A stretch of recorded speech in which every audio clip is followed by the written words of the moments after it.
My first guest tonight is a best-selling author, Emmy Award-winning comedian, and political commentator. What better person is there to talk about the President's State of the Union address last night? Please welcome Al Franken.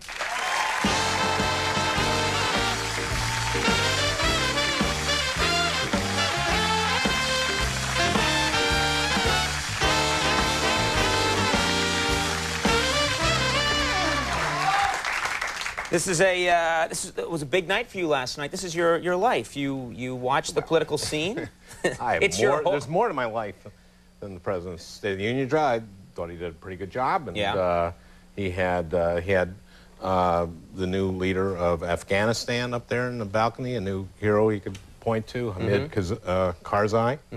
I think we have a picture of him, very dignified. Would it have killed him to wear a tie? He was in a rush. Well, he's at the State of the Union address. Right. Sitting next to the First Lady, who looked beautiful. Very relaxed. I think she had maybe had a Xanax. For him. Where did you watch this speech? I watch it at home. It's a big deal in the Franken household. We're very patriotic. We stand and applaud. While you're watching it? Yeah, whenever the Congress stands up. You and your wife and your children stand? Yes. My wife and I are Democrats, so we don't stand every time. Right. It's interesting. My daughter has become like a libertarian, and she stands and applauds whenever he mentions tax cuts. Right. And she scowls at me and my wife. Really? How old is she? She's 20. Right. And my son, whenever Bush mentions "Leave No Child Behind," he stands up because once I left him behind. Where did you leave him? Well, we were going to the Harley-Davidson diner here in New York, and I left him behind. Yeah, that's not So good. he stands up and glares at us and tries to make me feel guilty. Right. Which probably doesn't work. Yeah. Now, I'm always fascinated, the Republicans, of course, it's Bush, so they stand, but last night, Democrats were standing and applauding Hillary Clinton and Ted Kennedy. It's a very bipartisan event, and Hillary's getting good at the sarcastic applause. The sarcastic applause. Yeah, like Bush will say something like, this bipartisanship will continue, throughout my term, and she'll stand up and go, and she'll...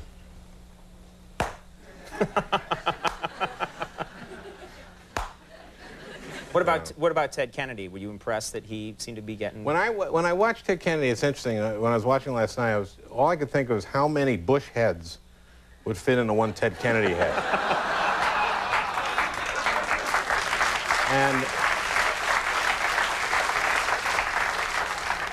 I think it's about 2.5. 2.5. One thing people don't realize, I know the little trivia here, is that Kennedy is the only member of the Senate who tailgates before the State of the Union. Right. In the Congress parking lot. Yeah. And this year, out of respect to Islam, he didn't roast a pig. It's very sensitive of him. But it's a tradition. Now, what amazes me is they get the entire government together in one room, which is impressive to see. It's an amazing spectacle, and you got the entire Congress there, and you got the President, the Vice President, and you've got the Joint Chiefs of Staff and the Supreme Court and the entire cabinet except for one cabinet member who they leave out in case a disaster happens to ensure the continuity of government. That's a tradition, I guess. Yes. In this case, last night it was Interior Secretary Gail Norton was left out in a secure place in case, there had been a suicide, like if Karzai had been a suicide bomber, cleverly. And why single him out? Well, because, I don't know, he could have been... They're very crafty. Anyway, so... Al-Qaeda, who knows? I'm just giving a scenario. Fortunately, it didn't happen. Yeah, but... that was a close one. But if it happened, we would have been assured that Interior Secretary Gail Norton would be running the whole... Yeah, she'd be fulfilling the duties of the President, the Vice President, the Cabinet, the Supreme Court, the Joint Chiefs, and the Congress until we were able to But actually, that's not true. Strom Thurmond, the 99-year-old South Carolina senator, wasn't there last night. He would he'd be in line for president. They'd work together, maybe. Yes, he would probably say, yeah, I don't have the stamina I used to have. So any job that requires standing up, you're going to have to do. I'll be your Supreme Court. You have a chance. something like that. I don't know how that looks to people at home, but I'm inches from your face. That's stop, don't. Okay. Horrifying. Sorry. Now, Al, we know each other. We live not too far from each other here in Manhattan. Yep. And I run into you from time to time. You're always coming back from someplace or about to leave. You do a lot of corporate gigs. You travel a lot. You perform a lot. Do you mind travel these days? I don't. I traveled right in the wake of September 11th, and I don't mind it at all. And I have an issue. You know, they're talking about profiling on planes and stuff like that. They're talking about ethnic profiling. Yeah, and I kind of disagree. I think it's kind of okay. I'll put it this way. If it had been 19 Jewish comedians who had hijacked those planes, and they came up to me and said, Mr. Franken, you're a Jewish comedian, we have to talk to you. Right. I'd say, fine, check my ass, please. Check Mr. Seinfeld's and look up Sandler's too, would you please? But I had a way, my brother actually had a great way around doing that, around profiling, which is just simply to give every non-Arab passenger a baseball bat.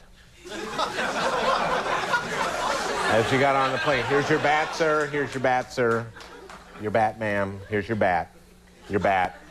Where's my bat? Why can't I have a bat? Well, you can't. The whole,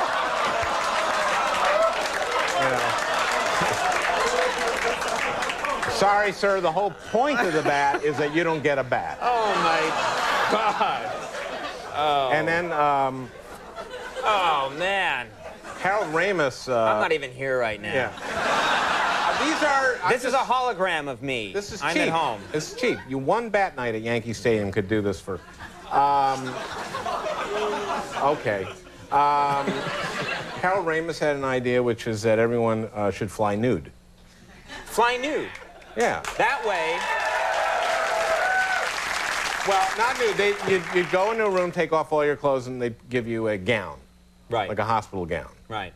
And, the seats might get... Yeah, I was going to say. Yeah, but... Change the seats a lot. Anyway, this is the substitute for profiling. Right. Let's switch gears and talk about the Enron scandal. Everybody's talking about this. Yeah. What's your take? Well, the best thing I've seen so far is Mrs. Lay, the chairman, Kenneth Lay's wife, the ex-chairman's wife, who says they are now ruined. They're broke. She claims in an interview, I think it was... On the Today Show. On the Today Show, she said, we have no money left. We've been hit by this too, yeah. Yeah. $200 million he got from Enron over the last 3 years, and they're evidently broke.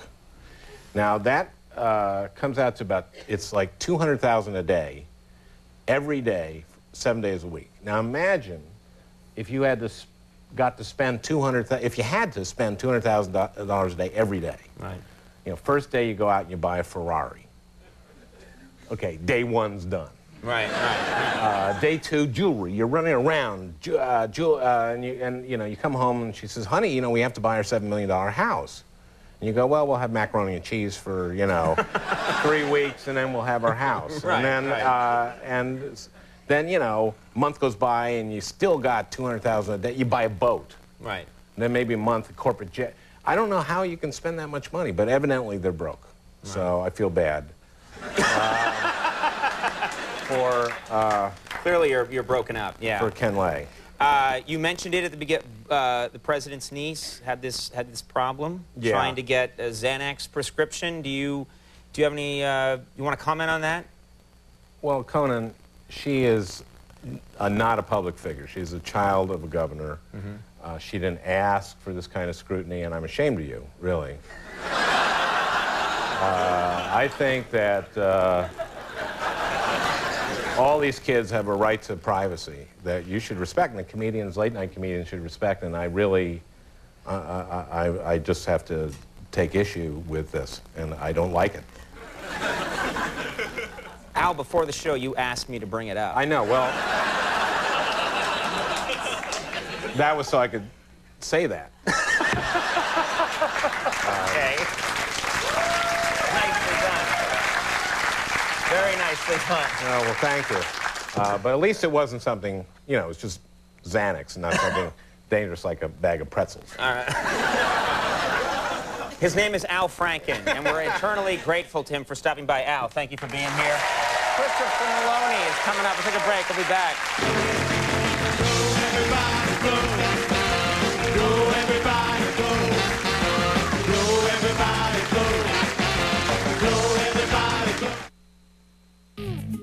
For people who are demanding. Extremely. The Schick Xtreme 3. Triple blade performance. Pivoting head. Perfect grip. And best of all, after a whole bunch of great shaves, you just toss it and serve up a new one, which is rather convenient. Extremely. Schick Xtreme 3. Schick. Shave something. Come on, run! You can make it! He's never gonna make it! I'm not leaving without him! Run! When we find bad breath, we kill it. With Eclipse Gum, it's lights out bad breath.